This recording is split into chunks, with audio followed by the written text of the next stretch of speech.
to the podcast. We don't give a fuck about a name, so why the channel is the blank podcast or the nameless podcast, because why the fuck not? We're just going to talk about whatever. It wouldn't be fitting to put a name to whatever the fuck we're going to talk about if we're going to talk about fucking whatever. So let's just get into it. I think our topics today are... what are our topics today? We got the cheat skill Isekai and then Maseki Gurume. I mean, to be honest, our podcast is, in a sense, a no game, no life reference. True. Fucking blank. Okay. One would assume if we were just all underscores in our fucking name. Like, oh god. We should put a disclaimer of spoilers, by the way, for this. Oh yeah, disclaimer. Fuck y'all if y'all haven't read this shit. No, I'm kidding. But for real though, we are going to be discussing some heavy spoilers within the series that we discussed, because we like discussing shit that we've read the current release date for. That's why in our last podcast, which is back released probably about a month ago. Yeah. We don't know. We don't schedule shit ever. We talked heavily about spoilers within Spirit Chronicles, Arifureta, and Tenshi-sama. Specifically stuff that was cut and stuff to look forward to in the future. So if you're fine with listening to spoilers, then keep on listening. If you don't like listening to spoilers, please go read those two series. I think we're in the description. I think we'll be talking about more than just those two series, to be honest. So we'll just put any series that we discuss in the description, so you can go check it out. I guess if you want to look up the anime, you can look it up yourself. But we can have links to the source material, so you can get the story. That's gonna be too much. So you do that. Okay. Too much. Yeah, I'll just go to my Google Drive link and with all the shit that I have. Alright, you get a share, and you get a share, and you get a share. Don't think that shit, bro.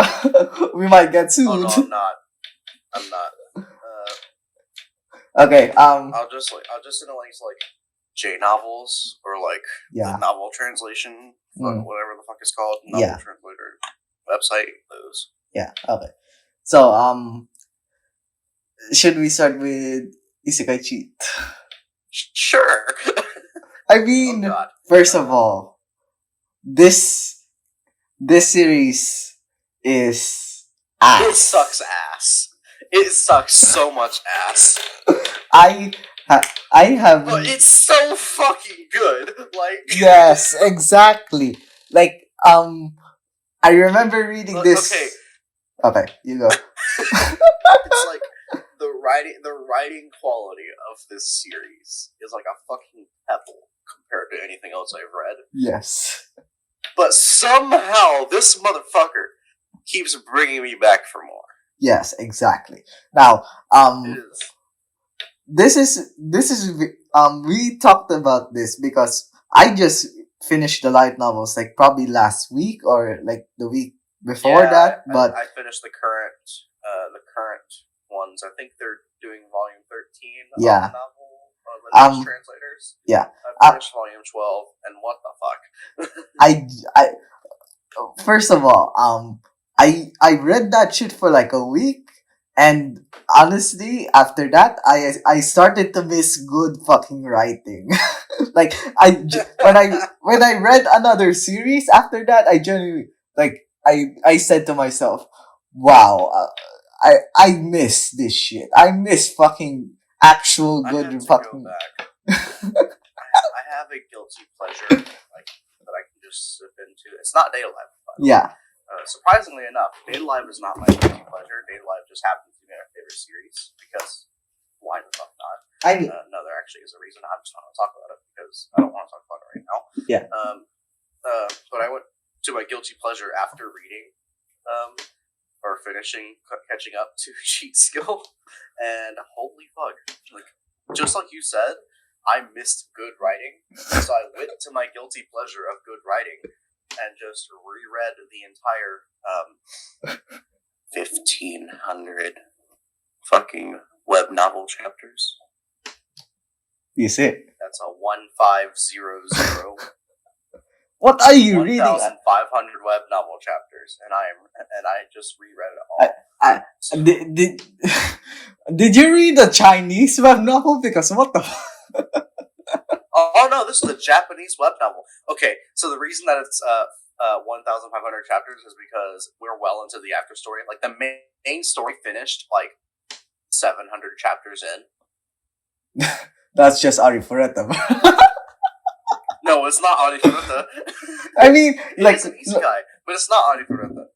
Like, I mean, like the main story like ended like I guess 200 chapters in, and the current after story chapters are like probably more than the original main story now. I think they actually are, but to be fair, I do like the after stories. I still have not read this fucker's after story though, where he somehow gets a harem of yandere. Like I said, we are going to get to that if we ever get a light novel version of the after stories. But until then, anyway, let's talk about. We're severely off topic. Yeah. Let's talk about. We just talked about how shit the writing is. Yeah, we don't recommend this to anybody. No, we absolutely recommend you read this series. If you because of how fucking stupid it is. Yes. The only time I would recommend this shit this is when you genuinely want to turn your brain off. Like this is turn your brain off and read. Like you will not. Don't try to understand anything in the series. It will not work. Yes, exactly. I remember the only I think the only person I would recommend this to is Nate, because he enjoyed the anime. Nate. Yes, because he enjoyed the anime. I think he did start reading it. Yes, he did start reading it. Yes, I gave him that recommendation because like I genuinely want to. Yeah. I genuinely want to see the writing is so ass, but it's so good. Too. Yes, like, not the writing. I just mean like the enjoyment factor of this series has so much. It is so good. Yes, and like we all three of us have the same opinion. It's ass, but goddamn, it's enjoyable as shit. Like. There is something about this show that just makes you keep coming back. Yes, exactly. I remember. I think it's this like the first light novel I have caught up to in quite a long time, because like the enjoyment I had reading every volume, despite these characters being so fucking. What do I say? One-dimensional? Paper? Puppet? Like what? I don't know. Like there's a couple characters that have like really well-rounded character, but then the rest are just like dunces. Like the main character Yuya is. I generally do not know. I'm just indifferent to that motherfucker. Either I'm jealous, either I'm fucking. So what like, the fuck? I can't. It's like I can't be jealous of the guy. Yeah. I can say he's stupid. He's a stupid and dense motherfucker all I want to. Yes, exactly. It's like the experiences he's went through. It actually makes sense for him to be a dense motherfucker. I mean, it makes sense, but it's. Like how much? I think that's like there's a lot of dramatic irony that goes into this series, because it's very fucking obvious that all the girls, well, not all the girls, but a majority of the girl cast in this series love Yuya. Yeah, but so it's like from a dramatic irony. If you don't know what the fuck dramatic irony is, please look it up, because I don't want to explain that shit. Yeah. It's like we know. Mm. We know that they're in love with him. Yeah. But he doesn't know. Yeah. So every action that they do comes off to him as like, oh, they're just being friendly.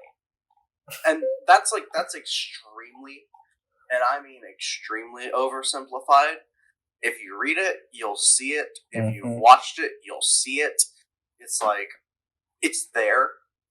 You're like, well, how the fuck haven't you noticed there? Yeah. But then you look at his past experiences and you're like, oh yeah, that kind of makes sense. Yeah. Like, it makes sense, but it feels so fucking dumb at the same time. Oh, it does. Like, I have a high feeling that that's just dramatic irony. Yeah. Like, making us feel that way. Even though I myself feel that way, I know that it's dramatic irony. Anyways, should we talk about who our favorite girls are in this year? Yeah, sure, we can talk about our favorite girls. First of I'm all, gonna be honest, I haven't thought about that much. Oh really? Like, there's too much girls. I have a couple favorites, but like, I don't have a ranking for like the cast, like the female cast. Like, I guess I could say like the ones that stand out to me, like in the cast. Should I start with my most hated character? Because you already know. I already know your most hated character. Yeah, go ahead. Okay, let's talk about Lexia, because fucking hell, this bitch is annoying as shit. Holy fuck! I love her. I do love her. But I think she is annoying, but I do love her. Like, I think her character is pretty good. Although I think some things need to be changed about her character, like in the future. Please give her a fucking ambition aside from wanting to get married to Yuya, please. Yes, exactly. Like I can't believe, like, what should I say? That volume 11 to 12, like, really almost made me drop it. Like, to be honest, I can tolerate Lexia in, we already at the spoiler third. Other world. Yeah, at the spoiler third at this point, but I really don't care. We are, I can tolerate her being in the other world, but being in the real world, bruh. I think it's very interesting, though. I think it's a very interesting concept of what it's like a what would happen if type scenario. Yeah, but still, like, the most annoying. I do think Yuya getting dragged into being an idol. Yeah. Because of this. Also, can we talk about the president for a moment? Student council president. Yeah, this dude. I would want to punch that motherfucker in the face. Like, he's not as bad. He's not as bad as the characters we discussed in our last podcast. Let's be real. He's not as bad. Mm-hmm. But you just straight up denied this motherfucker, and then he goes, "Nah, give it a chance. Give it a chance." And it's like, bro, do you not know how the fucking rejection works? It's so fucking. Like, also, why do you care about publication just because a rival school that's doing worse than you did?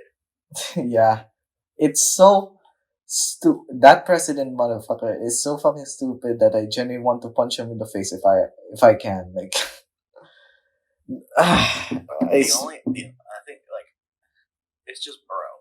Anyway, back to Lexia.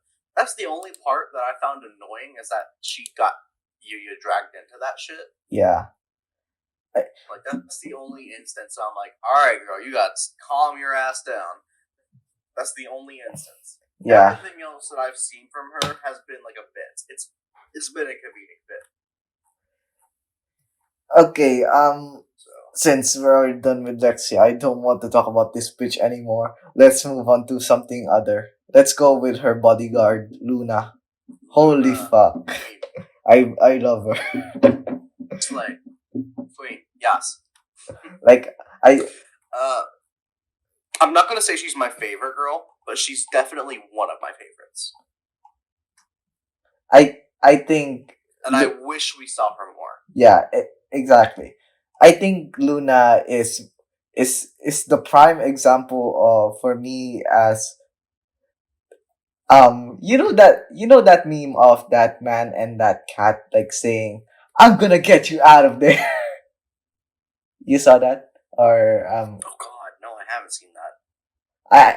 I don't know, like, there's like a meme of like a man and there's a cat locked in a I guess a store, and he says, "I'm gonna get you out of there." No, Yeah, somewhere along those lines. Like that for me is Luna. Like she doesn't deserve to be in the series, right?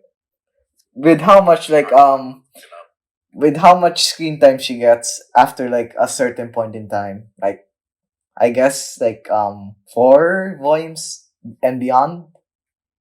Volume 4 and beyond. Like what do you think? Like like you said, like she gets less screen time the more the series goes on. Like what do you think about that? Yeah, no, I think that's just like a. I know the author's not doing that on purpose. Yeah. I know he's not doing it on purpose. Because he's making making light for new characters and other characters and the story, even though the story is shit. Yeah. And the author himself knows the story is shit, and I love that. Also, despite that, how the fuck does that what you call this? What's her name again? Like the one with the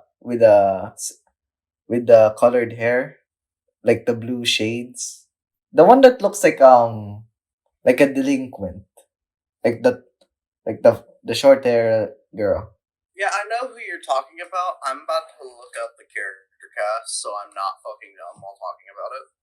Because I genuinely do not remember. Like she has like the hardest fucking design in this entire series, and the author does not give a fuck. Genuinely does not give a fuck. I am fucking mad about that shit, bro. Okay.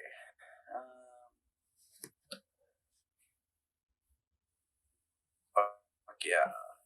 Thank you. I don't care. I just want to see not the cast. Put cast and not characters, so I'm the idiot for saying that. Okay. Yeah. Who we got? Blue Tinted Hair Yukine. Okay. Yukine. Yeah. Okay. The one who's I think she's the one who likes the occult stuff. I generally do not remember. Well, I'm pretty sure she's the one who was like all into the occult shit and summoned the demon beast from the other world.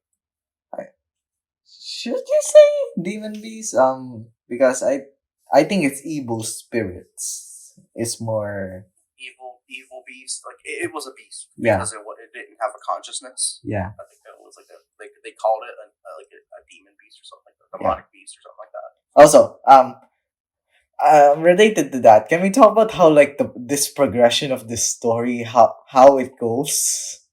Because I know it's fast. I know it's fast. No, I actually like that because they're trying not to get too serious. I mean, in the sense that what you call this, it's fast, but goddamn, the progression of the entire, like we gone from what's it called, the aliens. We go from the evil of the other world to fucking aliens. We go from that to fucking. Then we go to the evil of the past. Yes, and meet the sage. And now we've got the underworld bullshit. Yes, exactly. Like, how would you progress this shit in like this happened in the span of 5 volumes. No, 4. No, 5, 8, 9, 10, 11, 12. Yeah. They defeated the evil at 8, if I remember correctly. Like, how do you fucking do that? I genuinely don't know. I think it's 6 volumes, 7 through 12. Yeah, like 5. Roughly. Yeah, like something. Anyway, I like it. I do like the progression, even though it's ass. Like, it's very fast paced. I think if you don't like fast paced stuff, you're probably not gonna like this. Yeah. But I like it just because I know that they're trying not to get too serious with the story. Mm-hmm. Like, we see a lot of cliffhangers. We do see a lot of cliffhangers, like with it, like in the end of volumes and stuff. Yeah. But like, I like that that's necessarily a setup for the next volume. Yeah. Instead of like a future future story thing.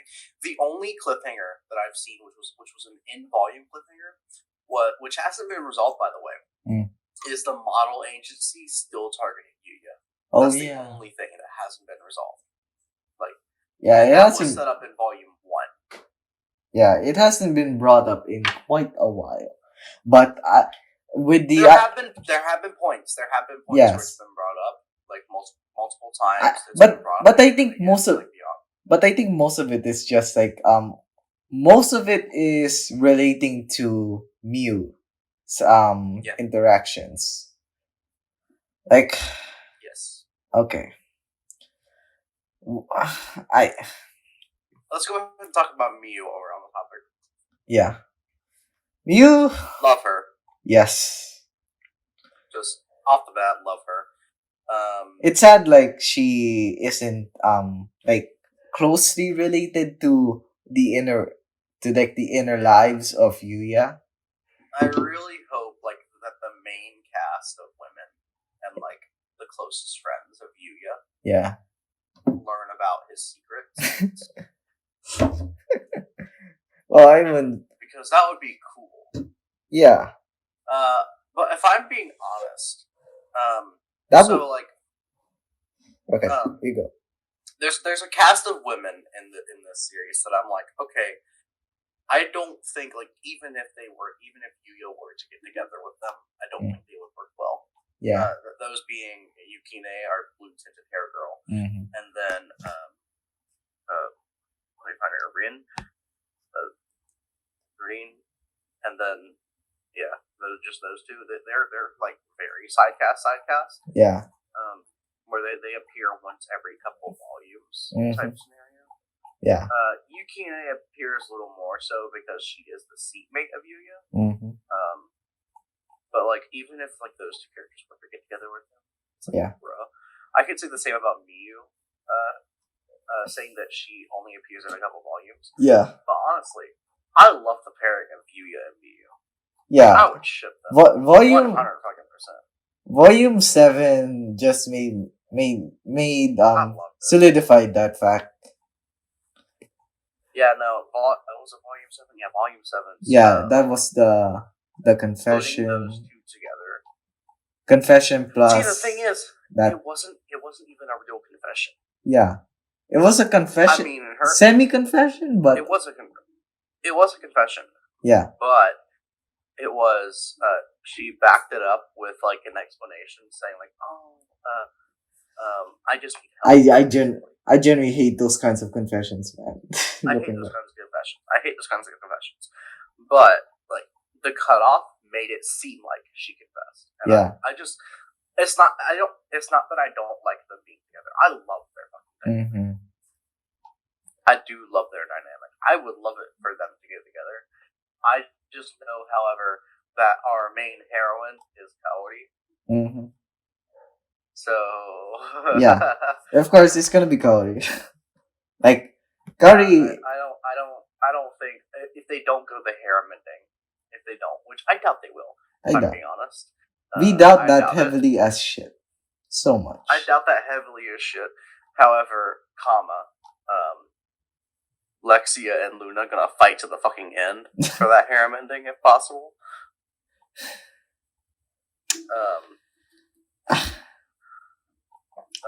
Kaori is the most likely bet for your heroine that he would choose. Yeah. Because in despair she saved him. Anyways, this conversation, we are probably 25 minutes in, and we're my brain is just it's gone. It's already melted for me. Yes, exactly. Let's go dumb stuff. Remember that illustration where? Okay, let's go. I forgot. We forgot about a couple other people. I don't want to talk about the rest. Maybe okay. You don't want to talk about Swordmaster Iris? Yes, that girl can go out of that way. I think there's one last girl. Her? I'm very indifferent to Iris because interesting. because like what you call this? I'm she is she's part of the archetype that I just don't like overall. It's the pathetic onesan archetype. Yeah. Like that should just sometimes in the worst cases it just makes me mad at it. But for Iris, it's so I'm glad it's not really like should I say over exaggerated to the point that I'm just indifferent to I it. do like they keep her tame though. They don't go Yeah. all out with her. Yeah. I do like that they keep herself tame, and that's why I do like her. Yeah. I do understand why people wouldn't like her though. Yeah. It's like I think the last girl is no, we have two more. Yeah. We Yuti. got UT and Meryl. Yeah. Oh no, we're missing another one too. Kaede, the track girl. I kinda like I Which of those three do you want to start with? I'm gonna save Merle for last because I want to get the other two get over with. Okay.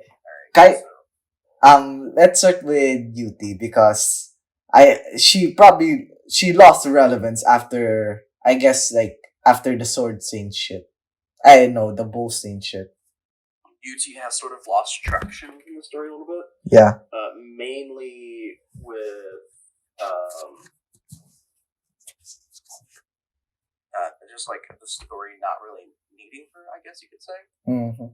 Like she after the whole evil thing in Volume 7, she became very minuscule as a character. But she packs a fucking punch. Yes.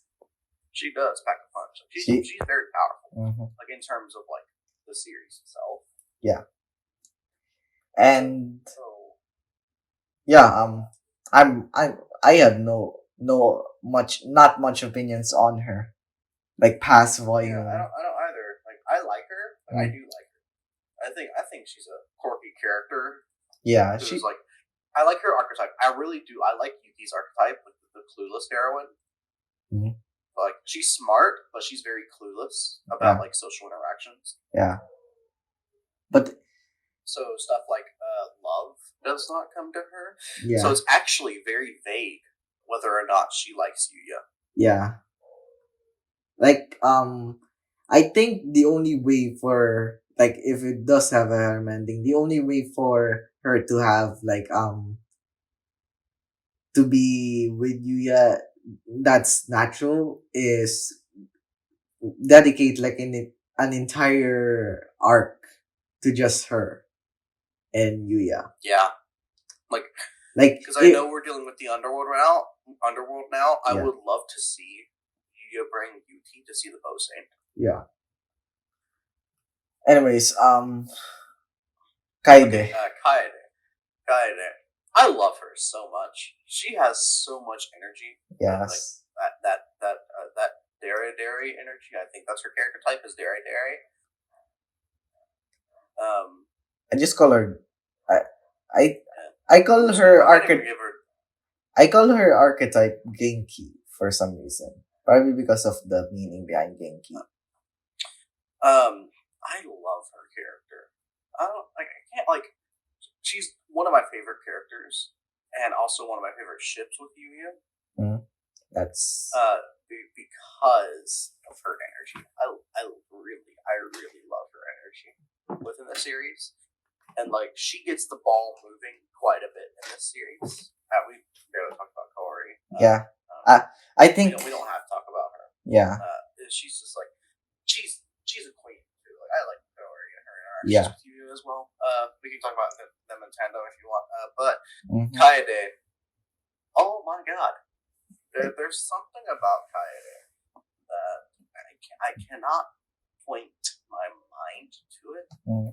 That's like I feel like we're gonna get an arc for her. Yeah, I really do feel like we're gonna get an arc for her. Like if we're talking about like the next possible person on Earth to discover Yuya's secret, I would think it'd be Kaede. Exactly. That's the most likely candidate. Yeah. when it comes to Kaide, I somewhat like her because, like, of course, let's start with with her energy. She really gives life to like every conversation she is in the series, but also she what do you call this? It's somewhat disappointing, I guess, that she is not enough being mentioned enough. Like in my opinion. Oh yeah, I do miss her at times.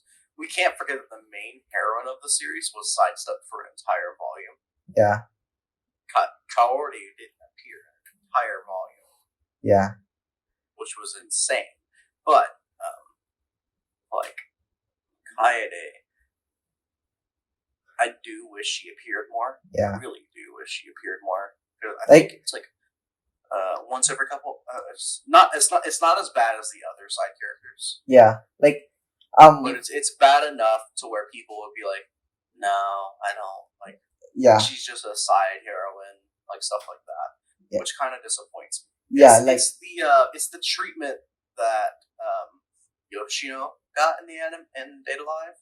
Yeah, like because Yoshino had like 2 important arcs, and then they just fucking sidestepped her. And I love Yoshino. I think like I was actually thinking the same. Like if I have to compare this to Day Life, I would say Day Life does it better because they actually like mentions at least mentions Yoshino every volume, I guess. Yeah. But compared to see all the spirits are in every volume. Yeah. Fact, that's what I like about only aside from the ones that they appear in. Yeah. The only spirits that stay in every volume for the entire series are Toka, Origami, and Kotori. Yeah. They appear in every single volume. Yeah. While the others Yoshino appears in every single volume except for volume 1. Yeah. Urumi does not appear in every single volume except for volume 1 and 2, surprisingly enough. Yeah. She kind of gets brought up a lot, but she's definitely a very big point in volumes 13 and on, where she appears ever since then. And it's sort of the same for all the other characters, where they're in the volumes after their appearance, like their showcase, their arc. It's just like the ones that got the one that sidestepped the most time. Really? Yeah, like Cheat Isekai should learn from Day Life in terms of how to handle its characters' screen time. Well, we know this author is not going to do that because he's just spewing shit. Yeah. I said it in one of his afterwards, I think, where it's like, I don't know why I'm writing this. Yes, exactly. I'm just gonna write it. Okay, let's check. Okay, I already saw it. From his own fucking words, he says, many elements have popped up, and I myself don't really know why things turn out the way they did. This show. This motherfucker really just writing from the hand, just be like, alright, brain, write shit. And his brain was like, Gabagoo. This author is so. I love this author. Yes, exactly. I love this author. He is so. He is like the embodiment of chaotic energy. Yes. but that chaotic energy is like, if you were like on an alignment spectrum, it would be chaotic good. Yep. I love this author so much. He is the embodiment of chaotic good in the alignment spectrum. Okay, should we talk about Merle next? I'll let you go first, since you seem to have something you want to say about Merle. Because Merle, first of all, has like the most beautiful design in this entire series. Interesting. Because, to be honest, from every illustration, like we all know she's an alien, but with every illustration, she gets more and more pretty, like on another level compared to the rest. She has like probably one of my favorite designs ever. Like I don't know what to say much, but like every single illustration of her gives that aura of otherworldliness that that is more beautiful than anything like the other girls can have to offer with their designs. Like, what do you think? I think that's very interesting. As much as I like Merle's design, it's not my favorite. Surprisingly enough, like I know exactly what you're talking about. By the way, about that that next tier level. Yeah. But it's like, if I'm talking personal preference in like which girl I would choose off of looks, not ever going to do that in real life. But yeah, like we're only talking about. I would. Yeah. Yeah, we're only talking about designs because if I were to choose my favorite girl off of looks alone, okay, like never read the series, I just saw an illustration of all the girls. Okay. I would choose either Yuti or Luna. That's understandable. Because those two are my favorite designs. Yeah, that's understandable. The reason why we talk about designs in this series is, can we talk about the art? The art is amazing. The art is wasted on this shit. Yes, exactly. This shit doesn't deserve, but goddamn, this is the one of the main reasons.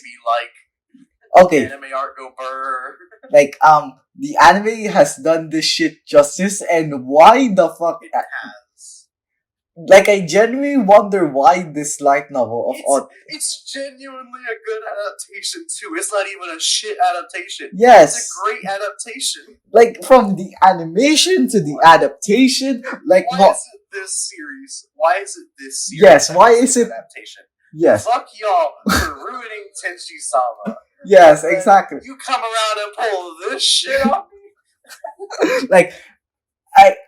Like, to be honest, like, I don't care if it's the Berserk studio, but if we get like this shit for Day Life, like this amount of care and attention from Tsunako's designs to the actual adaptation, I would pick this over fucking Geek Toys, my guy. Oh, I would too. If I don't get justice done to Zafkiel. Yes. And I'm so. Oh my! I'm just saying, if they ruin Data Live season 5, my brain is going. It's impossible to fumble this. In the next season of Data Live, because it's primarily battle. Yes, it's the only way you fuck this up is if you do bad quality. Yes, I think that's why they're taking their time into this shit. But let's see, like in like a few months' time, where we get like a teaser trailer, a main trailer, but let's see. I would bet they would. Like, one thing I want to that I want to be guaranteed. Like, I would want it to be like a frame or two of a still image. Yeah. Of like a Zafkiel or Mio going ham. Yes. On our girls. One of the a still image of like those two illustrations. I have be like a flash and then bam. I genuinely think like the last shot of, like, for example, a main trailer of Daylight 5 would be Shido using Zafkiel. I would hate it if it happens, but if it does, don't put it in there standing still for 5 seconds. Yes, exactly. Put 2 frames. 2 frames of the video. All your probably like it's either like a not even a full second. Yeah, like it's probably FPS. It's probably like 1 frame, then a gunshot effect. That's it. That would be dumb as fuck. Because that frame needs to go away in half a second. Yeah. Less than half a second. It's like our eyes barely understand what happened. Or like in the best way you can put it in the trailer, probably like gunshot noises. Yeah. Like no Shido at all, just you just hear Zafkiel, probably like his Nobunaga's voice or Shido's voice, and just gunshots. Zafkiel, then gunshot. Fine. Yeah. That would be interesting. Yeah. Anyways, we're out. Let's move. Anyway, we're out of our spectrum. But it brings the point though.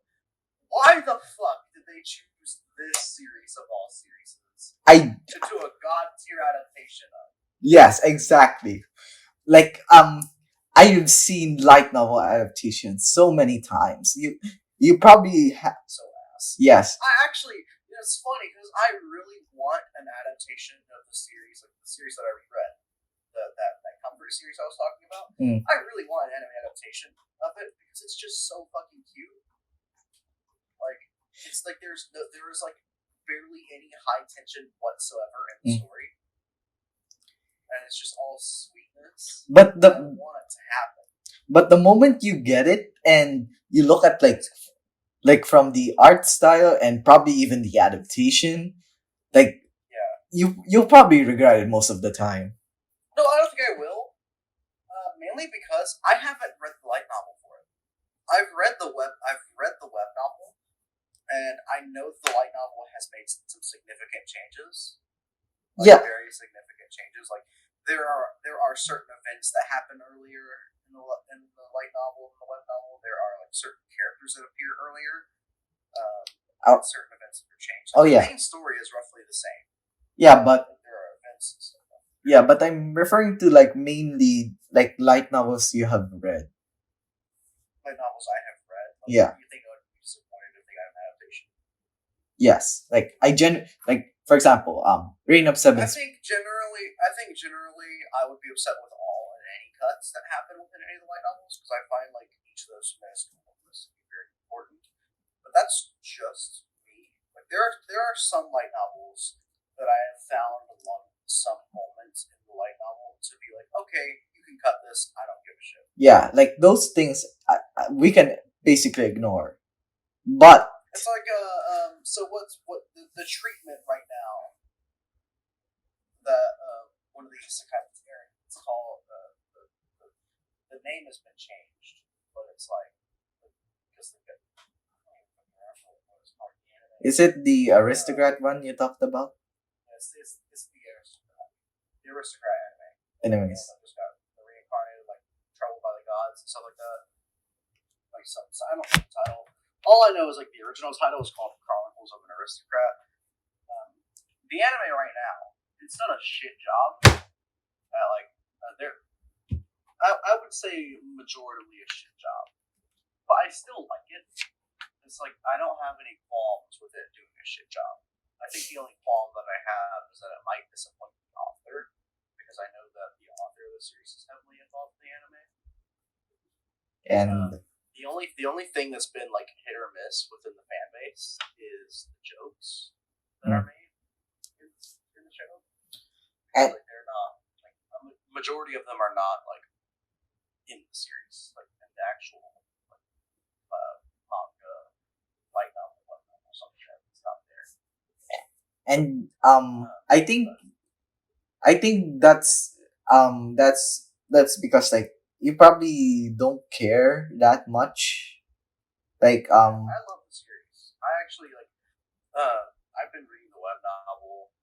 I have fully caught up. It's been 3 months since the last update. I guarantee it's because the author's been dealing with anime production, and in his previous like before the last update, like the 2 updates ago, he mentioned that he was being ill. He was having some issues. So updates were slowed down for quite a while. And that's understandable. Like I hope it continues because we're getting to a pivotal point in the series. But it's like I'm not gonna say like pivotal as in like we're coming to the climax of the series, but we're coming to a very big turning point. Because up till now, our main character has been the only person in the world who knows about Earth and like has his past memories and stuff like that because he was reincarnated. Like he's told some of the people, like he's told the king, his father, and like a couple other people like within the series because of his state as the apostle of the gods. He's an apostle. Anyways, I need to think of that segment. Like, what do you think of like isekai protagonists like talking about their memories from their past life? I think that it's a very touchy subject Because I love it whenever isekai protagonists talk about their past lives. Because to their loved ones. So like, I'm gonna say isekai protagonists, not the ones that are summoned. I'm gonna talk about ones that are reincarnated. Because ones that are summoned, it's very obvious that they're summoned. Yep. Like the people in the world know that they're summoned. Yeah. So, well, a majority of them. Yeah. Know that they're summoned. Now there's a couple isekai out there that have summoned heroes, but then the main character gets cast aside. The other characters think that he's dead, but he's actually not dead. So he keeps himself a secret from society and shit like that. But now I remember. Now I remember fucking Rio. Anyways, the majority of the reincarnation stories. So I don't think they've ever touched upon that stuff. I think the only times they've ever touched upon past lives from like the world, like his memories, was like when a figure of their past came up. Like if a hero summoning happened, like with what happened with Spirit Chronicles. Up until that point, we had never heard Rio talk about his Japanese self. Yeah, it's only with Latifah. Yeah, only with Latifah. Only with Latifah. Until volume Until volume 4. Yeah. Well, after Miharu got summoned. We heard a lot more about Japanese from Rio. Yeah. After that it's Liselot, then Shizuku. Now I fucking forget. Yeah. It's very. Yeah, I'm glad like Rio is only stuff like that. Yeah, I'm glad Rio only keeping it to like a few people and not like the ones from the other world. Well, except Celia, of course. Forgot. Almost forgot. Yeah, it actually makes me wonder. Now that we got on the topic of that, with the transcendental rules, if Miharu actually forgot her childhood friend. Yeah. Because I know that she forgot the current Haruto. No, I think. Same body. Yeah, Do you think the transcendental rules like wiped her memories of her childhood friend entirely, like from her past? I genuinely think it's not, because like as like it like with the headache she's having, I think it's just probably seal, like a sort of seal away from her memory. Like she only. The rules themselves are very vague because it just says like they're put in a trancing, so it's like some sort of magic. Yeah, it's a sort of. Yeah, it's a trance slash seal on it. And when it comes to she only knows Haruto, but not like she can't recognize the being known as Rio, so that's why she's getting a lot of headaches. Yeah. So, moving on, I like it when isekai protagonists, reincarnated protagonists, like I really wanted in Mushoku Tensei for Rudius to open up to his wife and be like, "Hey, I had this past life." Wait, like. Oh no! I would have only. I think the only person the two persons he has interacted with that way. Massive Mushoku Tensei spoilers, but we don't fucking care. It's Nanahoshi, and that's it. And his old self. Yeah.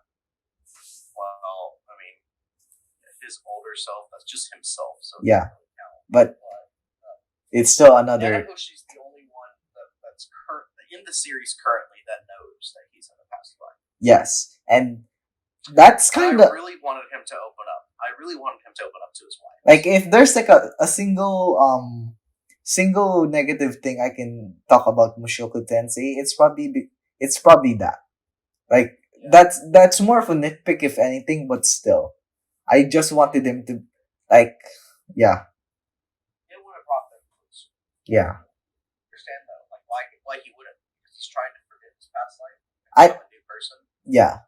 I think The only thing that he's kept, like the only thing that's brought him from his past life to his current self, is like his knowledge of being in another world makes him want to try new things. Yeah. But that gets stopped at a halt. Like turning point 1, he fully becomes Rubius. And he stops being this. He stops being his past self. Yeah.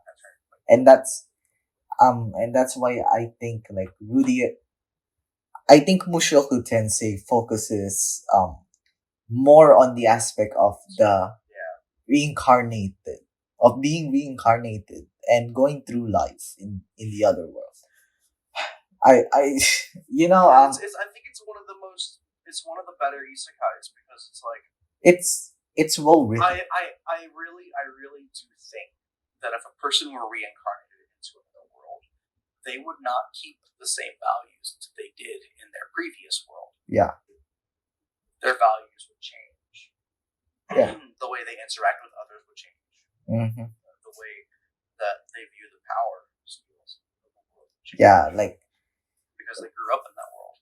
Like they would have newfound abilities in that world. It's like if magic were a thing in this new world.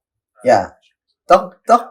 Talking about the isekai genre as a whole, there's so much misses that you appreciate the hits more when it comes to it. And there's also a lot of misunderstandings of the hits as well. Yeah. So like I think the biggest hits in the series, like in the genre of isekai, are some of my favorites. Are like some of the biggest hits. Yeah, Mushoku Tensei, Spirit Chronicles. Isekai done well. Yeah. You got Spirit Chronicles, Mushoku Tensei. I think ReZero has done a fantastic job.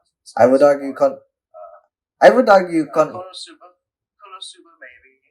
I mean, this is with my context of the later volumes, because like Konosuba is. I haven't read it yet, so it's like right now it's like a okay sort of kind of situation. Yeah.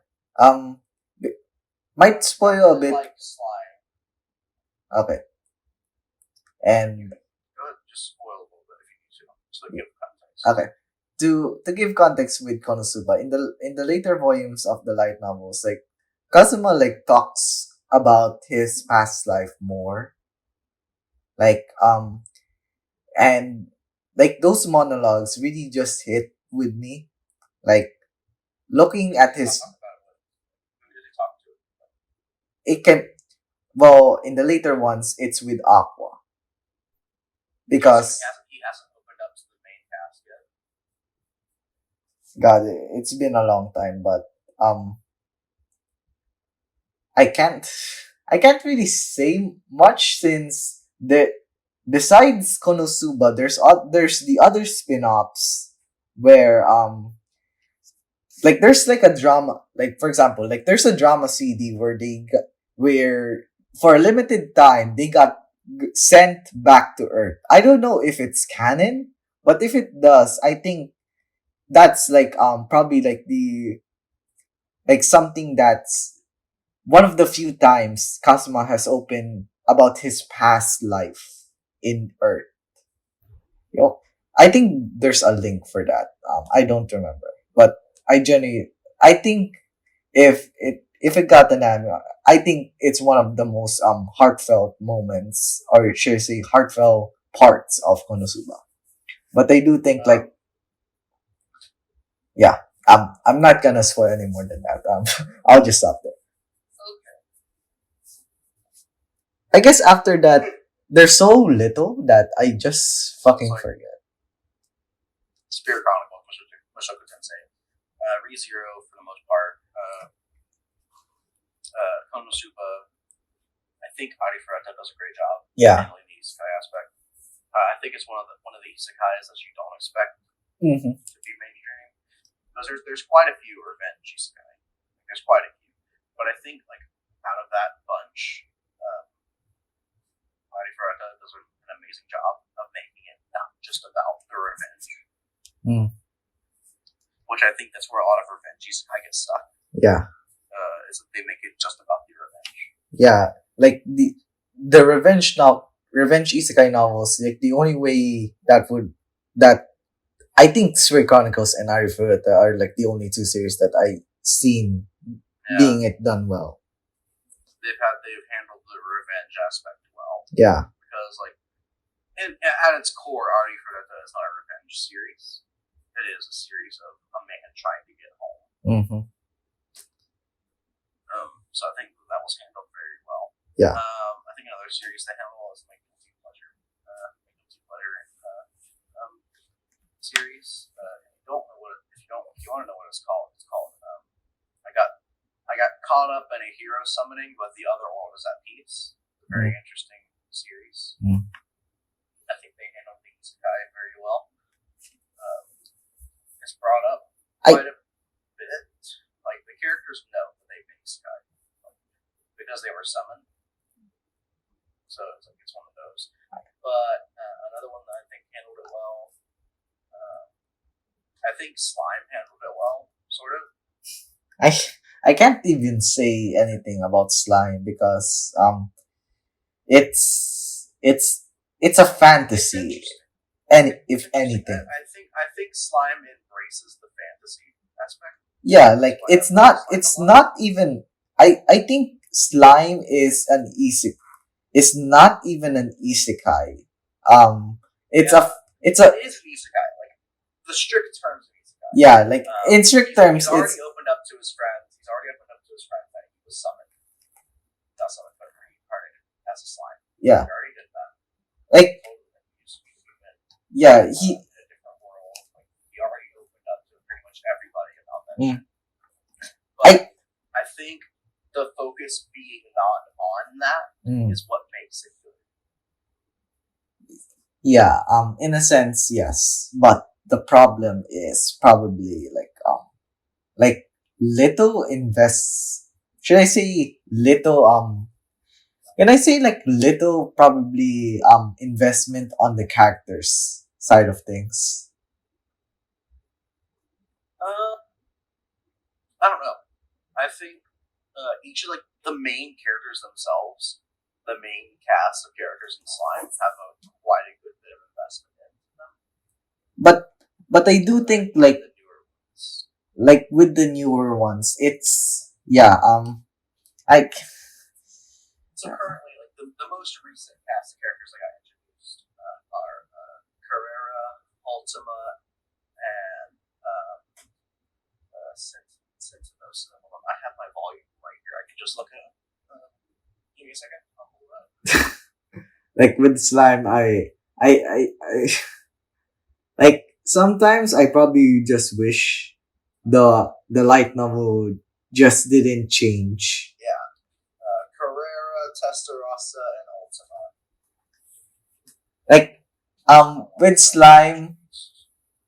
With Slime, I think it's one of the series that I kind of wish it didn't change,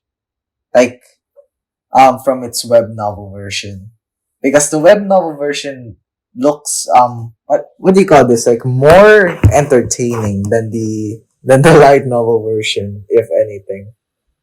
I've read the web novel and I'm reading the light novel, like what's currently out.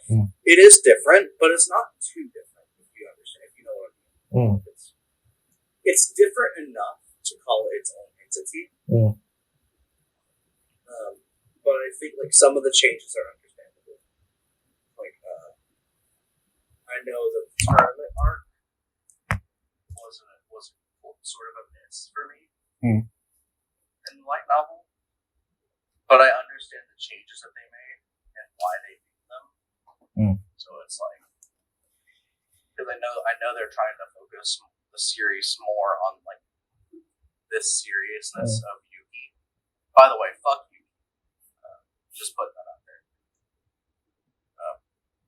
So it's like, I think the reason why I consider Slime to be a good example of an isekai is because they don't focus too much on it. So like, I have very diverse isekai. Like, I like isekai.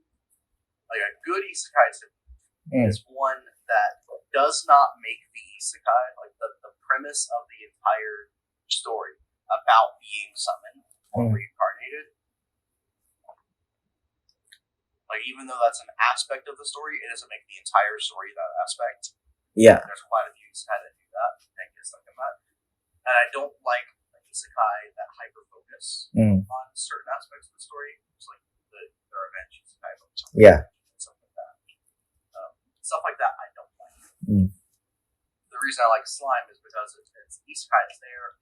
They've talked about it a little bit. He's opened up to his friends already.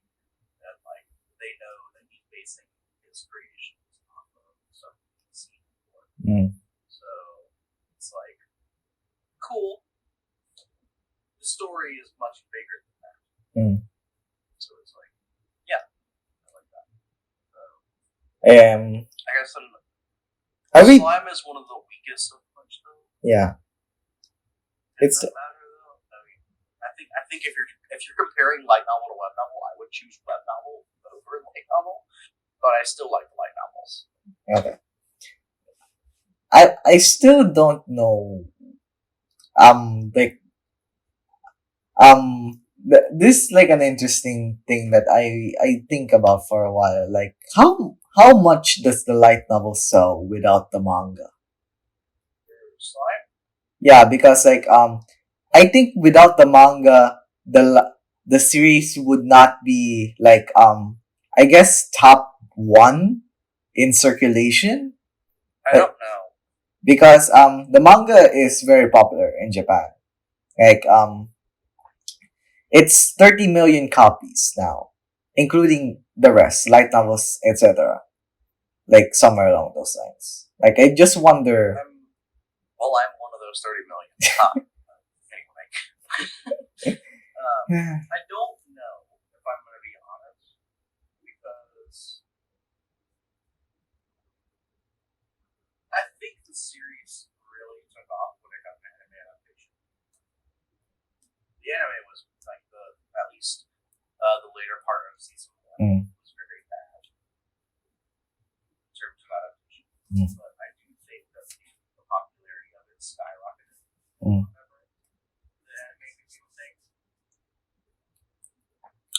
It was probably already a big fan base for it, but I do think like the anime introduced a lot of people to it. So the closest thing to anime in that regard is manga. So I think that's why the manga is so popular. Yeah. Okay. Should we stop with slime? Yeah. I have a couple other guilty pleasure series that I think are pretty well in this guy, but they're not. Okay. Should we talk about Maseki now?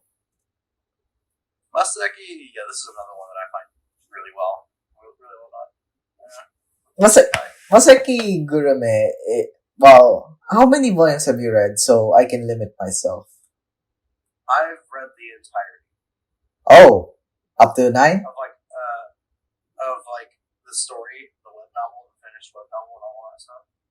Like I've finished Chivalry. Okay. But light novel, you're only up to 3.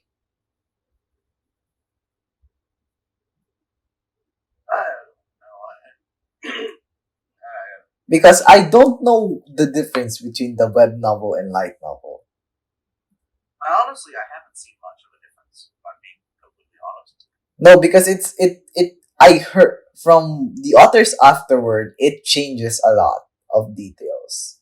Because That's the thing, I haven't noticed that much. Yeah, because that is just for the later volumes. Or later parts of should I say adolescence arc for Ayn? The childhood arc. Yeah.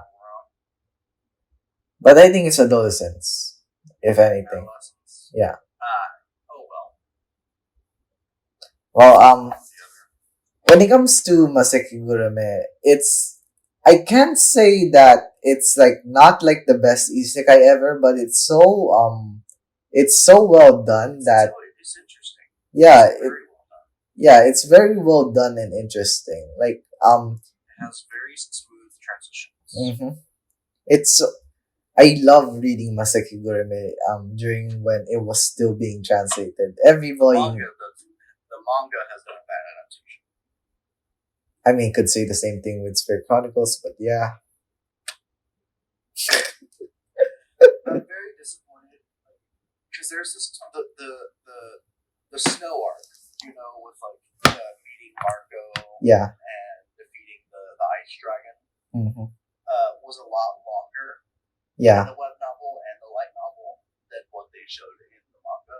They literally did 3 manga chapters for that entire bitch. I mean, like that's just manga adaptations. The light novels in general, you can't really like there's only like a few light novel manga adaptations that can capture the light novels very well. And a smartphone isekai manga does a decent job. It's not perfect. What the fuck? Okay. It's not perfect. It's a pretty good job. Maseki Gurume is like what you call this? I man, that it's really hard to explain the deeper aspects of things with Ain's character without going into spoilers from 6 to 9, because that is where like turning point of this adolescence happens. Go ahead and say it, because I know. It's like, I just need like a volume 6 to 9 is very broad to me. I need like an arc. It's the one with, if I remember correctly, it's the one with the what you call this, with the war, and like the man. I know it's like nearing the end of the adolescence arc. Yes, it's nearing the end of the adolescence arc where with the 2 kingdoms, like the one that what the fuck is our dude's name? Ein. Yeah. What? What's the dude's name? The main character? Ein. Ein? Yeah. Did I say Ein? AIN. Ein. Yeah, Ein. The town that he was raised up in, like the country that he was raised in, and the neighboring country around war. You know the arc you're talking about? Yeah.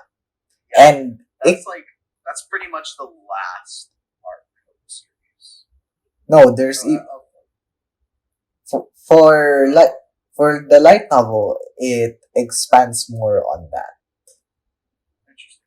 Because without saying much, after that war, there's this, what you call this? There's a pause. Because like the war ends, and then Ein becomes the gluttonous tree. Wait, that's not much of a difference. Because that's exactly what happened. Yeah, that's what I mean. Like, there's not much of a difference in the web novel to the light novel, because the war ends, and then it's like a few days of pause, and then Ein goes to confront the fucker, the red wolf. Yeah. The red fox. Then the red fox girl, and then becomes the gluttonous demon. Yeah. Okay, we can talk about it since I haven't read the light novels. I just know what happens in the web novel, which is like, I mean, based off what I'm hearing, is pretty damn similar. Yeah, which since it's similar, I can actually talk about it. Okay.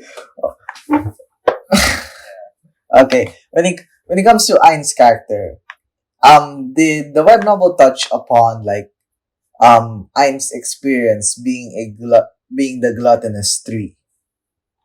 Interesting. Because in the light novel, it expands on his character and growth. That's a good thing, though. Yeah, because in a sense, it's fighting. The gluttonous tree is like something that makes him fight his inner demons. Yeah, I do love that.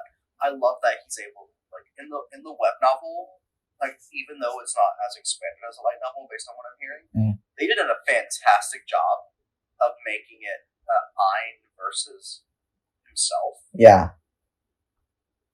And I think that's a very, because we knew that Ein was having trouble with himself throughout the entire series.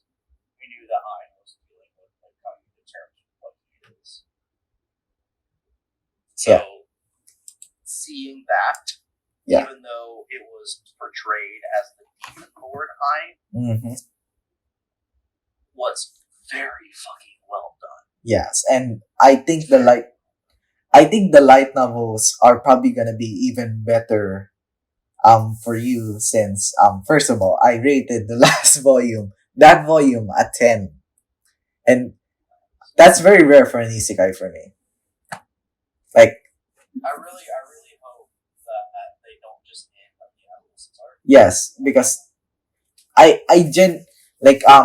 with the with the light novel, the author says he's going to continue it, but I don't know when, since it's been on hiatus for It's going to continue the web novel or the light novel. I'm probably just gonna what you call this, with the light novel. Stick with the light novel, since we still don't know when it's gonna come back, because it's one of the few series.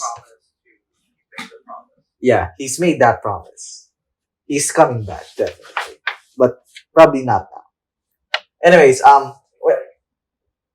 should I go? Can I go off topic? Yeah. Okay. When it comes to hiatus, or should I say just stopping at a certain point. God, I probably have the worst experiences. At the it's not like I'm mad. It's more like I fucking want this shit to continue. Yeah. Like when it comes to. Oh, too bad Berserk is on indefinite hiatus. No, it's back. Since it's more. The author is dead. Yes. Is back. Sure, you can say that you can refute the other work, the chapters beyond what Miura made as a separate thing, but it's sure, I haven't read the latest chapters beyond that chapter where it's the final Miura chapter, but still yeah.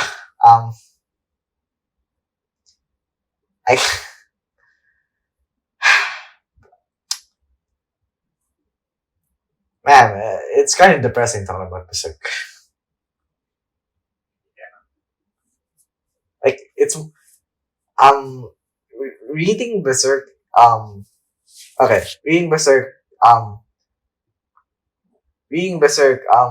beyond Miura is just painful. Probably even painful than me experiencing Golden Age, to be honest. Well, anyways, when it comes to series that I want to continue, first of all, I'd say in a sense would be Konosuba, since I do want it to, since the author promised he would make a sequel. No guarantees, but he will. I know he will, because that shit, there's still some unleft plot points that need to be addressed. Another one would be Rakudai. You know it? Rakudai. Chivalry of a Failed Knight. Oh yeah. Because that shit ended at the worst fucking cliffhanger. First of all, I need season 2 of that shit, because goddamn, there's so much How long has he been on hiatus? More than 2 years. Because volume 18 ended on such. I think what frustrates me more about it is because he worked on a series during that time. And what do you think is like the premise of that shit? It's an NTR sister light novel. Excuse me? Yes. What is even the premise? NTR sister. Or should I say NTR for sister? Does that mean like the MC has a girlfriend, but then she is his sister? Yes. If I remember correctly, that's the premise. Might be wrong on that, but still, probably similar. Along those lines, probably. That's not smart. Yeah. It's almost as dumb as this one series that I ever read, or like I haven't planned to read. It's called I Kissed My Girlfriend's Sister, where it's like long lost siblings, like identical twins that were separated at birth, and like MC, like his father gets remarried, and his stepsister is the identical twin to his girlfriend, but they don't know that, so he screwed up. And that's literally the series. I just checked. is that literally the series? Yes. Yes, that's from the same author as Chivalry of a Failed Fucking Night. Oh, that's great. That's amazing. I think the concept. So like explaining the concept that way makes it sound more interesting than just NTR sister, because that makes me not want to read it. Yeah. I think it's because it's like the premise of it is going to be very interesting, because like his girlfriend for her identical twin, even though she didn't know it was he didn't know it was her identical twin. Yeah. It was like well, anyways, I want like a continuation of what volume 18, because 19 will be the final volume. Of Chivalry? Yes. Volume 19 will be the final volume. They ended 18 with a cliffhanger. So I'm just waiting for volume 19 to be... Can't wait to see them getting married. Yes. No. Wait. I mean, in a sense, they... in a sense, they already promised yourself to each other. Come on now. Yeah. And... yeah. Okay, now that you think about it, yeah.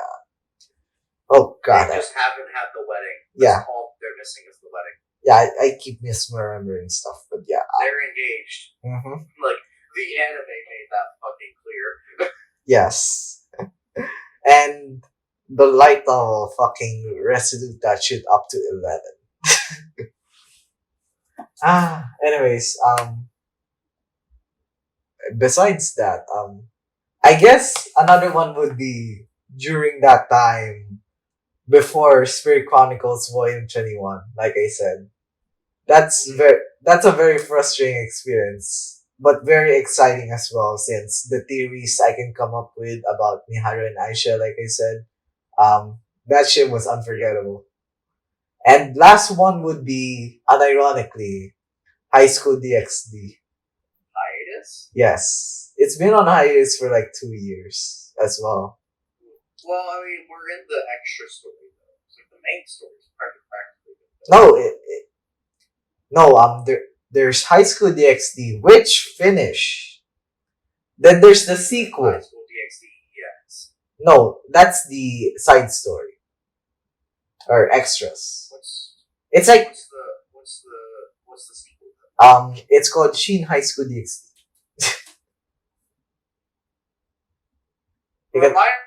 Remind me, like Highschool, like Shin Highschool DxD, is that when Issei starts his own family?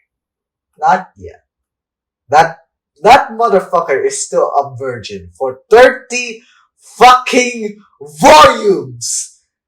How many lovers does he have? Like 12? Like 10, Stop the harem. 10 something. So I'm not mistaken. Can you name everybody that's in the harem? I'm okay. Rias, Akino. We know Rias. Okay. So aside from Rias, Akino, Ashia, and Konako, I know those four are in guaranteed they're in the harem. Uh-huh.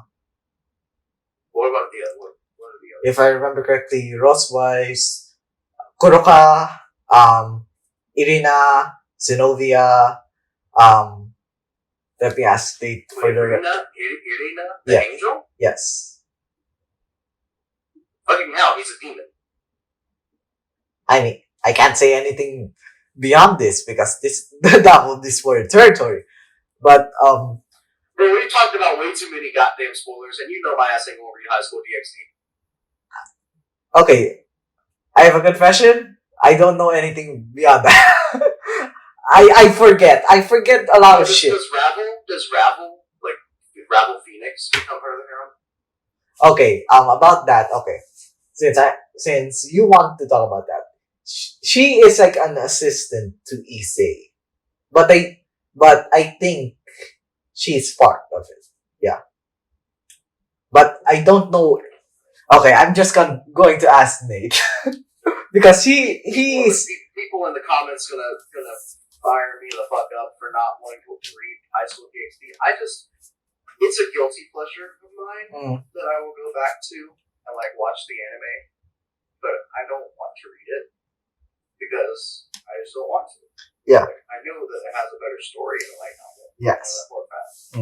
Because I've seen so many people compare the light novel to the anime and say the anime is trash. Yeah. I just don't want to take this time out of my day to read something that I know at the end of the day I'm probably going to regret. Sure.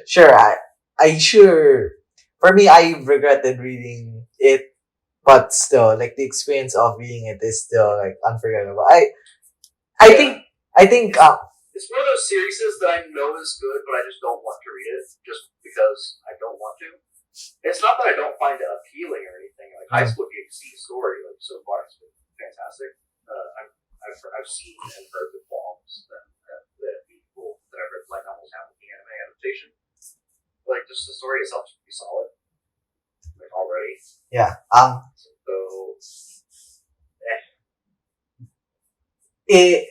You know what's? I know that a lot of people would say that about Data Live too. Yeah. Okay, anime is right there. Why should I read it? That's sort of my sentiment on High School DxD, but my sentiment is more just I just don't want to. It's not even that it's there and I choose the anime over it. I just don't want to read it. Okay, that's actually fair. In the future, I might pick it up if I feel like it. I might pick it up in the future, but just currently, right now, no.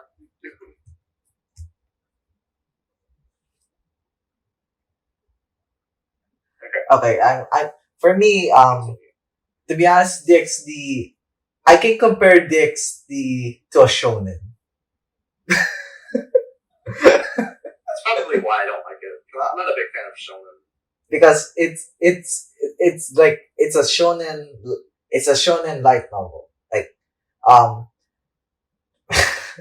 I can't explain very well, but yeah, it's a shonen I guess battle shonen harem light novel, I guess. Yeah. You can summarize it as that. It's why I probably have a slightly negative opinion of it, even though I like High School DxD. I'm not a very big fan of the shonen genre. So I think aside from Full Metal Alchemist, which I've not even consumed that much of, I'm not a big fan of the shonen genre. So popular stuff like Attack on Titan, JoJo's,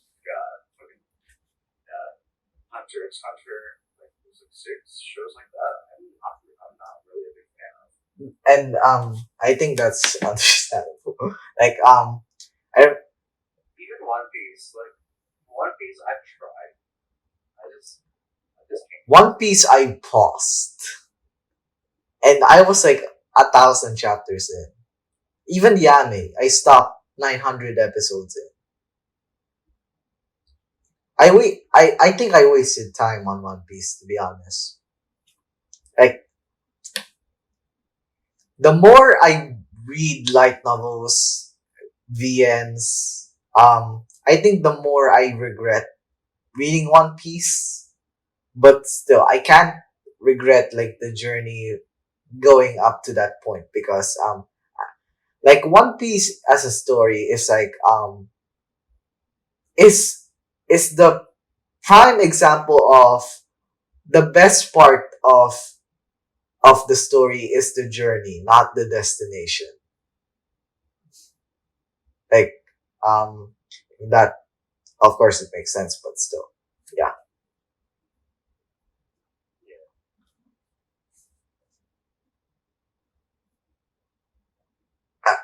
Should we go back to Maseki Gurume?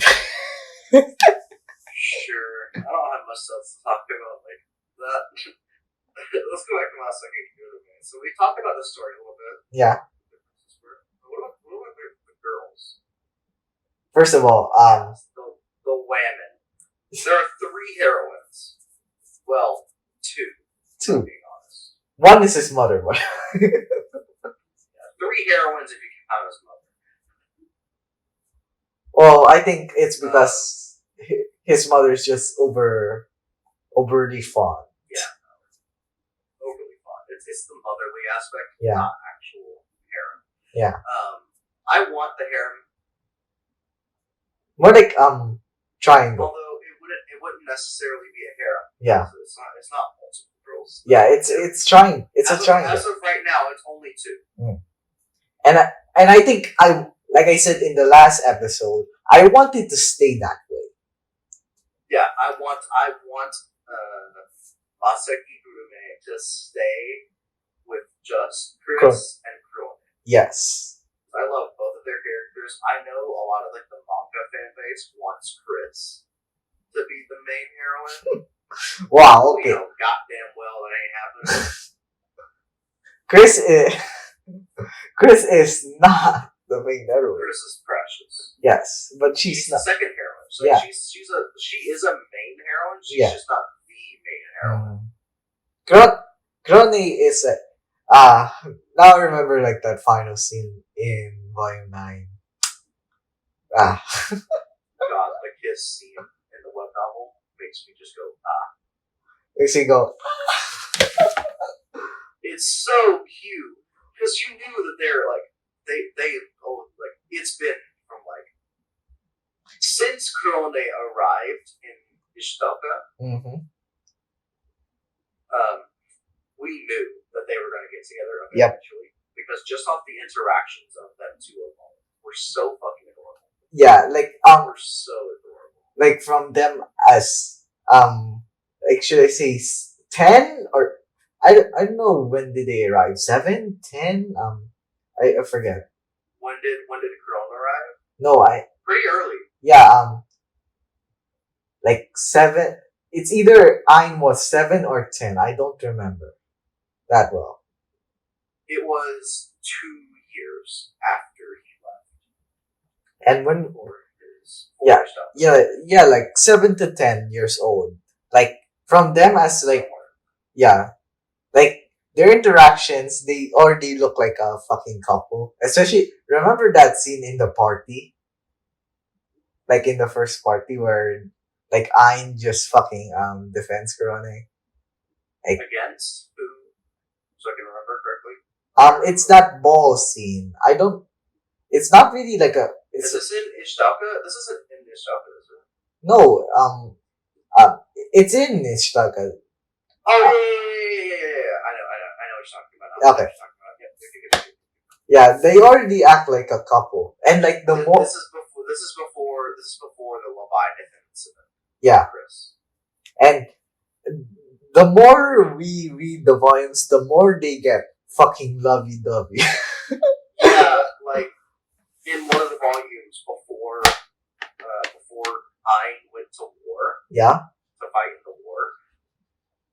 Didn't Krone kiss him on the fucking cheek? Yes. Yes. So we knew it was coming. Mm-hmm. Like she even said, next time make sure it's on the lips, bitch. Like yes. We knew it was coming. Like we knew they were gonna get them. Mm-hmm. It's just like they hadn't got around to actually confessing to one another. Yeah.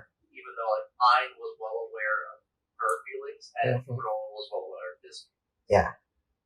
They were just never put out in the open. Ah, confirmation. yeah. It's like, and we whenever got that kiss at the end. Yeah. Whenever the kiss at the end of adolescence finally happened, I was screaming, but I was also kind of mad that they didn't make Chris a heroine before the end of that. Hey, we still have the next arc. You know damn well we're gonna get introduced to a new character, a new woman. I hope not. I genuinely hope not. Maybe I it's... genuinely hope not, but you know damn well it's gonna happen. Well, anyway, should we? Anyway, should we sorry, what? continue, or should we like go on general banter now? I don't know. Like, what are your opinions on Chris? Like Chris, We've already talked about Girl. because Chris, as a character, Chris is precious. She's an amazing, well-written. Chris is precious. Like especially during does the web novel cover like the elf village? Yes, it does. And The winter past and her being reported. yeah, and hero, the hero stuff, the hero temple. Okay. Yeah, with Ian and Chris challenging the heroes challenge. Yeah, that's it. That's where I fell in love with Chris as a character, and she gets progressively better, especially during the war and in the and especially during the Gluttonous 3 along with Krone. Fucking love those two. They really do. They really just said, let's run away and save our loved one. Yeah. Because it's at that point that Chris like comes to terms with her feelings for Ian. Because like I love the progression of Chris's feelings for Ian. Yeah. Like, they were first just like loving like a brother, little brother. But then after Ian saved her, it progressively got more and more love interest. Yeah. And I know like people are just gonna say, oh, she just likes him because he saved him. The fuck? No, she doesn't. Read the light novels, for fuck's sake, bitch. That's only a very small aspect of why she was made. And it's like, yeah, of course, you could say saving a person's life would feel fucking, what do they call it? Whatever the effect is. Yeah, same. Yeah, but let's. The one that's used in romance plots all the fucking time. I forget what it's called, but anyway, you could say it's that, but it's not. There's a lot more to it than just Ian saving Chris. It's Ian and Chris's interactions. You really see the beauty of their relationship. Yeah. In a sense, it's not just the masters. They're best friends. Yeah. They are literally best friends. Yeah. And that like, okay, there you go. It's so good. Yeah. I didn't have anything to add. I just think it's just so good. Yeah. Ian and Chris's interactions is probably like so sweet after that arc that God, she's definitely gonna be. I can't even say I remember yet. More a love interest. Yeah, she's definitely gonna become one. Well, like from what you read, what do you think the next arc would be? What do I think the next arc will be? Yes, his adulthood. Yes, for the should I say adulthood arc? Okay. Now I just. When we stopped the series, whenever adolescence ended, what age was he? Between 13 to 15, if I remember correctly. Oh, okay. I would think we're going to be in the teenage years before we go into adulthood. Okay, now I remember. It's. Oh, okay, now I remember. Oh. It's called Boyhood. Yeah, Boyhood. Not adolescence. It was Boyhood. Yeah. My mistake. It's not adolescence, it's Boyhood? Yeah. So we're gonna get into adolescence next. Yes. Anyway, I don't think that really matters. It's just a change in terms. Yeah. Well, he's already like a teenager by that point. I don't know why I'd be boyhood. I would just say child.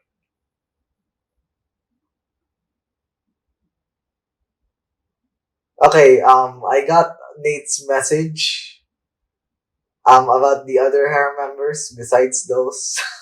Should I continue? Yeah. Okay, Yeah, sure, go ahead. okay, you know like the fox mother and daughter back in season 4. Yeah. That. There's Both also of them. Both of them.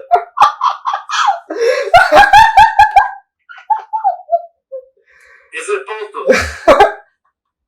according to Nate. Yes. My dude got it made. Let's just be real. Issei got it made. He may be tragic. He may be a tragic protagonist. But he's living the life.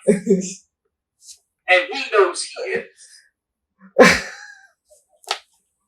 Save some for the rest of us.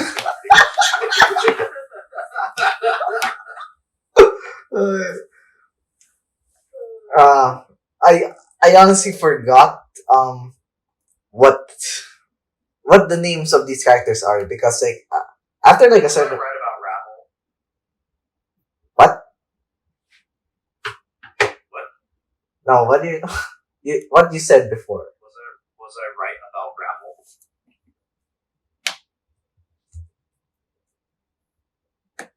Yeah. Like I said before, she is a in the later volumes, even in Shin, she's an assistant. She's a sort of assistant to Issei, but she's also part of it. Yes. Okay. Can you just name off everybody in the list that Nate said? I can't even remember most of these names, bro. Like even Nate just said like just like the descriptions of them. Like he literally says the fox mom and daughter, the vampire, the new girl in Shin Volume 1. Hold on, the vampire fucking it's not the other not Gasper? Yeah. It's not Gasper. Yeah, it's definitely not Gasper. That'd have been fucking hilarious. Boy, that is a fucking boy, bro. That's a fucking boy. If there's a hole, there's a way. I swear to fucking God. You can't tell me that Issei did not look at him whenever he first met Gasper and went, "Hey girl, how you doing?" Okay, let me look. It wasn't until he was corrected that Gasper was a dude. Yeah. Okay. Let me look back on DXT since I remember. Thank God I have like a thread of threads of every shit I read. Because this is coming in handy with this shit. I hope I put the names in here. This was wait. Yeah. I mean, we can talk about anything else. As I search, so you can go on. I think we're just gonna have to move up general banter now because like what series is we already covered? So we talked about cheat skill Isekai. We talked about Maseki Gurume, but then we had some tangents on slime. We had some tangents on Highschool DxD, and we had a tangent on Konosuba. So those are probably the series that we want to. Yeah. Okay. Sad. I didn't get. I probably don't know. I didn't mention in this shit, bro. Sad. Um, I can talk about DXD for a bit as I search my reviews. I love I love like what you call this, the final parts of the original DXD series, because like I remember like the final volumes is where Issei just becomes a fucking goat. I I I I forget like Issei I forget that Issei was such a goat during these times, because um there's this arc um in the later parts called the Azazel Cup, named after the goat himself. Do you know Azazel? Yeah. It's named after him. So it's basically a tournament arc, and within that tournament arc, what you call this? There, I okay. Since I can spoil shit, there's two teams between those two: Team Issei and Team Rias. So Issei and Rias are fighting against each other? What? Because like what you call this? New families, yeah, I know. Should I say families, or more like new he has the qualifications of a king. Yeah. Yeah. Both are kings, and they have their own pieces. Yes. So wait, who's in Rias's new pieces? Because I know that Asio went to be what you say. I'm pretty sure all their own too. No, Conical stuck back with Rias. Man, who are Issei's pieces? Now that's man, Whoa, you bitch! I don't care. This is the problem with myself. I don't remember shit. I barely. Nate, where are you, Nate? I wish I can talk with. Upon God, Nate. I wish I can talk with Nate right now, because there's so much shit about DXT that I forget, but he knows shit that I even don't remember. He's our lightsaber for this DXT conversation. I wouldn't be surprised if one of the Fox women is part of the piece. No, I remember definitely not. Konosuba's sister is probably one of the pieces. Let me just look. Let me just analyze shit for a bit so I can remember. Probably we should take like a short break. Yeah, I don't even remember. But okay, since I don't remember like the teams of those two, but I do remember like the best moments in each one of those final volumes of the original DXT. It's the fact that Issei was such a goat that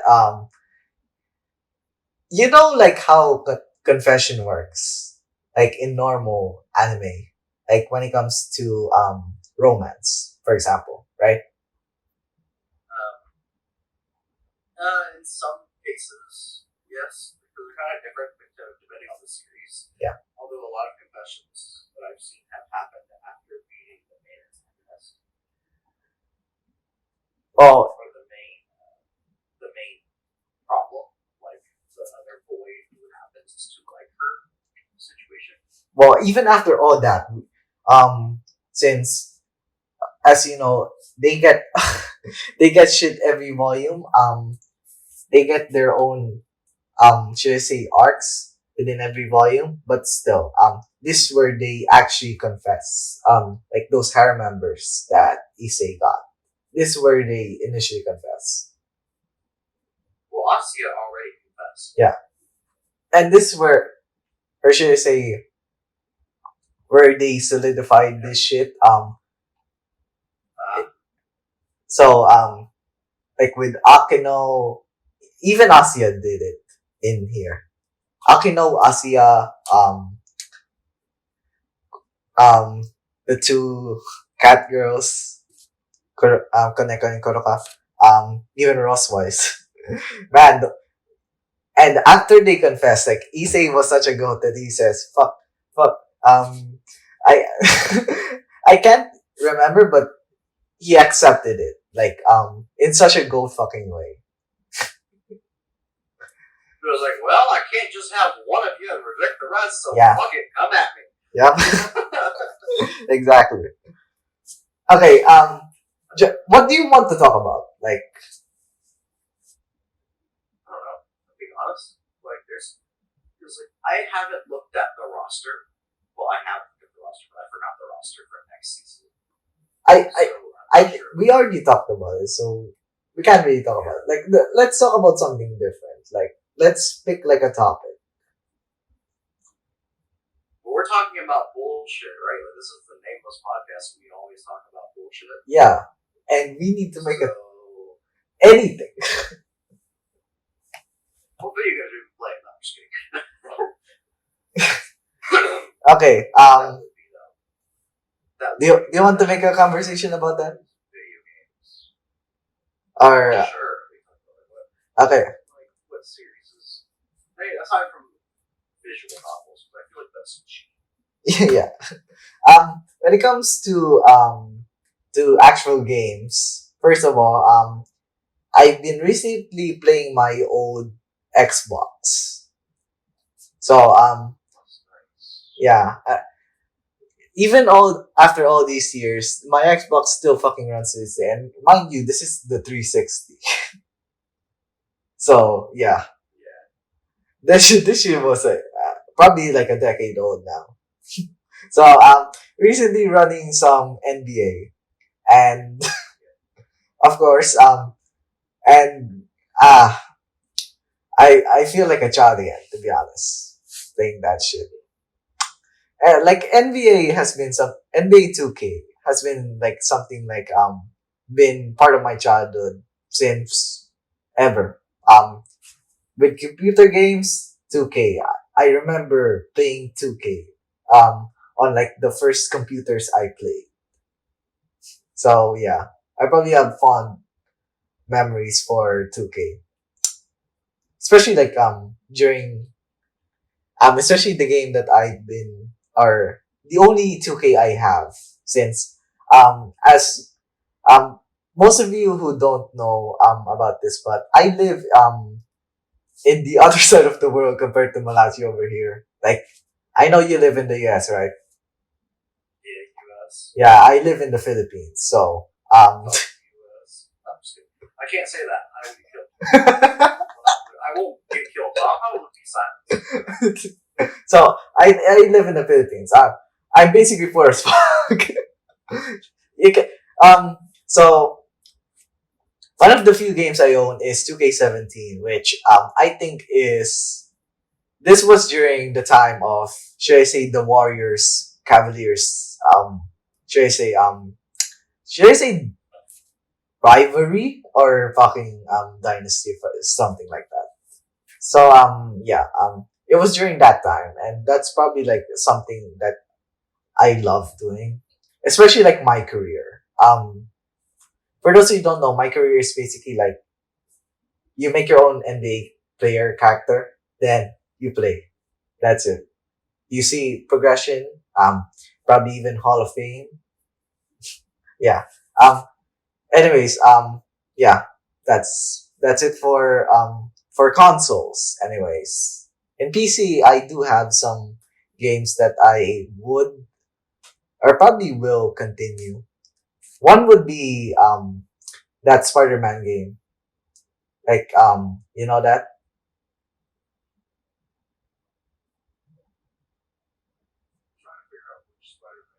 I mean, like the one that's what you call this, the PS4 one, the remaster. Like you, I yeah yeah yeah, like that one. The one that like has like, should I say, amazing like graphics. Yeah, that one. I do want to continue that, but um to be honest, a laptop can't run that. So, and since my um the the PC is gate kept by my brother, I can't really play that shit. So yeah. Um Anyways, I also plan on doing some JRPGs. Mainly Xenoblade Chronicles. Because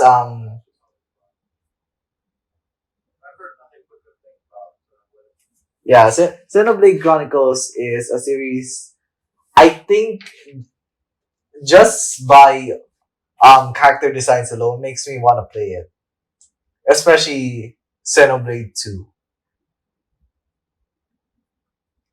And like let's just say in Xenoblade 3, let's just say that just brings the hype more to me, especially with the main character.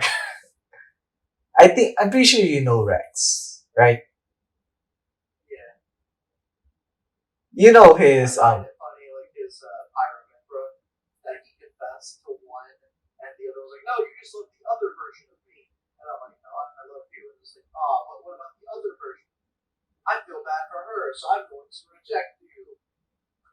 no. I first of all, Rex is probably the most base protagonist in a mainstream RPG I have ever seen. Because you already know why.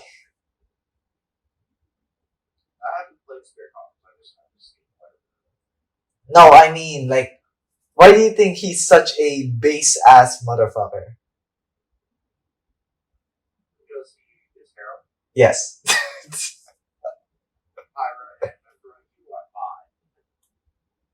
You know what's hilarious?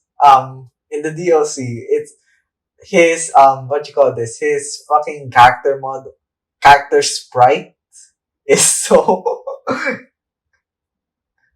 oh god. Do like I love the concept of do wielding wives.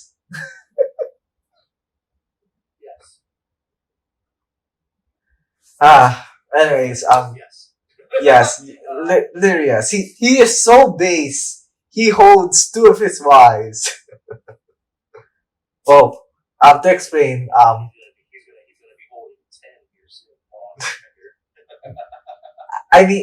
mean, he has three girls. One of it is Nia. I don't know much about her, but from what I've heard, she might as well be like Rex. Might as well be like Zoro at that point. Triple. Anyways, besides that, I do plan. The other one that I'm excited for is probably East X. You heard of that from Falcom? Do you know Trails? Like Trails in the Sky, Trails of Gold Steel, like those. Okay. So basically East X is one of the oldest JRPGs. For context, one of the oldest JRPGs ever made. It's old. It's older than Rance. It's almost like the same around the same age as Dragon Quest and Final Fantasy. So yeah, it's very fucking old.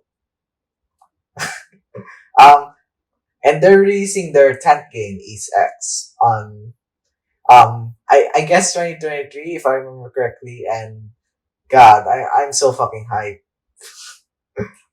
since this series encompasses like if Mushoku Tensei is like an immersive adventure for an isekai, this is an immersive adventure for a fantasy. So Ease is adventure incarnate. It's something that you just fucking enjoy for like everything, like from the journey, especially like especially since the protagonist is like in a sense a thrill seeker, an adventurer, to be honest. That's Ado Kristen, the main protagonist. And yeah, seems he's going on another adventure with his ex, and I'm very excited for that. How about you? Also, I've been getting back into a lot of like games that I've played. So I've already loved like there's some games that I've played in a while that my favorite franchises and lately I haven't had a chance to play those games in a while because it's more difficult. Mm. I used to have a console and stuff like that to play Resident Evil like those games are. Yeah. Still have yet to play Resident Evil 7 and Resident Evil 8 because I just don't have the I just got back into playing so those games. I have a so I just got back to playing Resident Evil 4 came out recently, like the remake. I heard it's really good. I'm excited for that. Just other console games, God of War, one of my favorite franchises. I thought I was playing that a lot. It came out back in November. But it's a very good experience. The story kind of wraps up nicely. Mythology.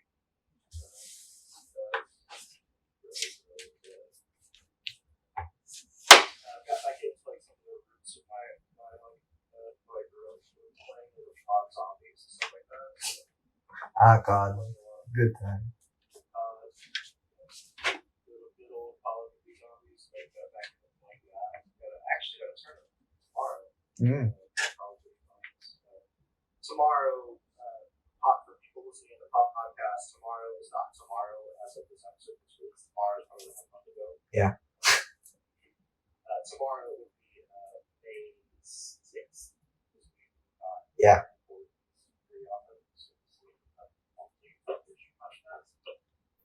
And should we talk about like anything like besides like video games, like for me, what you call this? I've been heavily into what you call it. Can I even say Gotcha Hell? Because to be honest, I'm only playing 2. The only Gotcha game I've played is Genshin Impact, and I know a lot of people are going to hate me for that because I've heard the Honkai Impact is infinitely better. I just don't like Gotcha games, and the only reason I play Genshin is because I think it's a great casual game. I'm not too invested into it. Yeah. Out of the 3 years of Genshin that I've played, I'm no tryhard. I will do my dailies, and that's about it.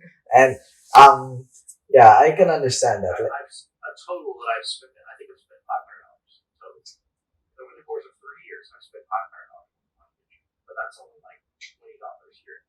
Yeah, like $20 for a character that I think I could use. And if I don't get it, I'm like, oh fuck it. Yeah. I think there's only been one character that I've spent over $20 for, and I don't even remember what the character's name was. My brain's dead at the moment. So, yeah, okay, that's understandable. Like Genshin is since it's very mainstream, like I can see why. Like I have classmates who play Genshin. It's so fucking hilarious. Like despite us, like it's sort.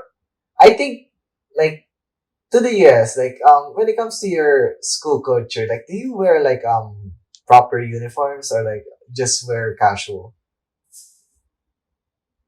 Like I've always been curious about that as a kid.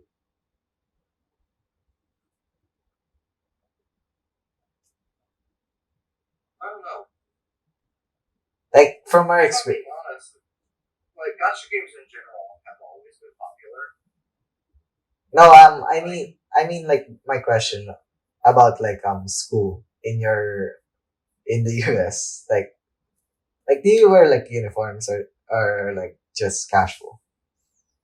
Uniforms, that's also very interesting. So uniforms, I know for a fact that middle schools, at least where I'm from, like the state that I'm in, all middle schools have a uniform where it's usually just khakis and a collar, collar shirt of a certain color, like pertaining to what year you're in. So for my middle school, my shirts were burgundy green and then blue/purple. Yeah. So like Then I would get a collared shirt that's burgundy or a collared shirt that's green or a collared shirt that's blue. okay. Yeah, So, wear that with your khakis. but like, And then you would have the gym uniform. I think that's the only thing that remained consistent in high school and middle school was that we had gym uniform. okay. So it's just casual most of the time. It's casual. High school, honestly, has always been casual. There's been no uniform. There is a uniform. There is a total big policy. Like it's enforced. Like you can't have shorts that are the length of a US dollar above the knee. And I don't mean like length as in like the long ways. I mean short ways. Like Okay. of a dollar bill. Okay. You can't have that long. Above the knees. Ah. But that gets back out of course very loosely and usually was enforced on the non-popular students. So it's yeah. Okay. It also was heavily enforced on women. I think the dress code policy is just always a iffy subject. Because then compared to the US, mine is, I guess mine is strict because like I think from elementary to, or should I say the middle school version, since we have elementary, high school, college, also preschool, it's always been uniforms. ev- every single shit. From what I've read from others as well, from my friends, yeah, it's always been uniforms. And while we do have some things that can make us stand out, it's relatively almost the same. It's just uniforms. Just try your best to look good at it. I remember. Okay, now to get back on topic, I remember my classmates having Genshin Impact shit on their fucking shirts, IDs, etc. Yeah, that's basically it.